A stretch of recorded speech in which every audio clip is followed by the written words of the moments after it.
Իսկ դու արդեն որոշել ես, թե որ երկրներ պիտի այցելես 2025 թվականին։ Եթե դու էլ ես հոգնել օրեր շարունակ հարցումների անպատասխան մնալուց, դիմիր Travel with N տուրիստական գործակալություն, սպասեցնել չեն տա, անմիջապես կստանաս լավագույն առաջարկները, տուրփաթեթներ, ավիատոմսեր, հյուրանոցների լայն ընտրանի, էքսկուրսիաներ, սոցփաթեթի սպասարկում եւ ամենակարևորը 24/7 ձևաչափով բարեհամբույր սպասարկում։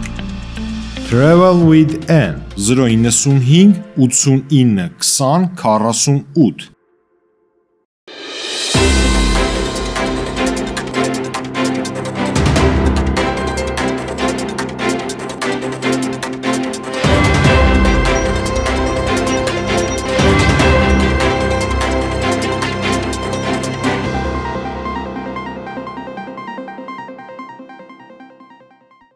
ԱՄՆ-ն Ավստրալիային թույլ է տվել Ուկրաինա ուղարկելու դուրս գրված Abrams տանկերը։ Ավստրալիական ABC մեդիա ընկերությունը երկուշաբթի մայիսի 19-ին հայտնել է, որ ծովային ճանապարհով Ուկրաինա ուղարկելու համար պատրաստվել է 49 տանկից բաղկացած առաջին խմբականակը։ Ինչպես նշում է ABC-ն, ԱՄՆ-ն համաձայնել է ամերիկյան արտադրության Abrams տանկերն Ուկրաինա ուղարկելուն, չնայած այն հանգամանքին, որ մասնավոր զրույցներում ամերիկացի պաշտոնյաները կասկածում էին նման օգնության արդյունավետությանը։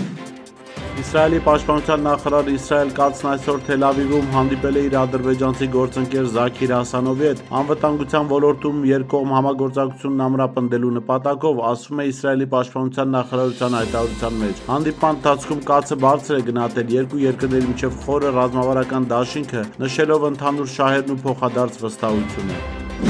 ԱՄՆ փոխնախագահ J.D. Vance-ը չեղարկել է այցելությունն Իսրայել Գազայում Իսրայելի ռազմական գործողությունների ընդլայնման պատճառով։ Այս մասին հաղորդում է Axios լրատվական արտակը վկայակոչելով ԱՄՆ բարձրաստիճան պաշտոնյայի։ Պաշտոնյան, որի անունը չի նշում, հայտնել է, որ Vance-ը նման որոշում է կայացրել, որպեսզի խուսափի այնպիսի տպավորություն թողնելուց, թե ԱՄՆ նախագահ Դոնալդ Թրամփի վարչակազմն աջակցում է ընդլայնված գործողություն սկսելու որոշմանը։ Օկուպացված Արցախի հանրապետության տարածքում մեկնարկել է Ադրբեջան-Իրան Արազ 225 համատեղ զորավարժությունները, դրանք տևելու են մինչև մայիսի 21-ը։ Նախորդին հաղորդվել էր, որ Իրանի Իսլամական Հանրապետության զորավարժություններում ներգրավված անձնակազմի ղեկավարը եւ այլ մասնակիցներ ժամանել են Ադրբեջան։ Թեհրանի միջուկային ծրագրի շուրջ ճգնաժամի կարգավորման վերաբերյալ ամերիկա-իրանական բանակցությունների 5-րդ փուլը կարող է կայանալ Հռոմում մայիսի 24-ից 25-ը։ Այս մասին հղում անելով աղբյուրներին հայտնել է ամերիկյան Wall Street Journal թերթի թղթակից Լոուրենս Նորմանը։ Ասում են, Իրանի հարցով հաջորդ բանակցությունները նախատեսված է Հռոմում այս հանգստյան օրերին, X-ում գրել է լրագրողը։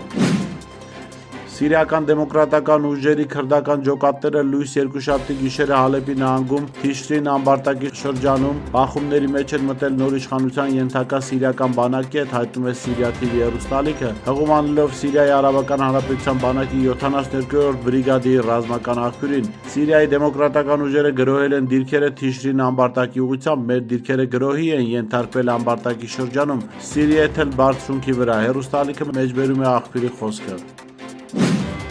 Մայիսի 20-ից 21-ը Ռուսաստանի արտաքին գործերի նախարար Սերգեյ Լավրովը աշխատանքային այցով կժամանի Երևան։ Բանակցություններ են նախատեսված արտգործնախարար Արարատ Միրզոյանի հետ, սպասվում են զրույցներ վարչապետ Նիկոլ Փաշինյանի եւ նախագահ Վահագն Խաչատուրյանի հետ, հաղորդում են ՌԴ արտաքին քաղաքական գերատեսչությունից։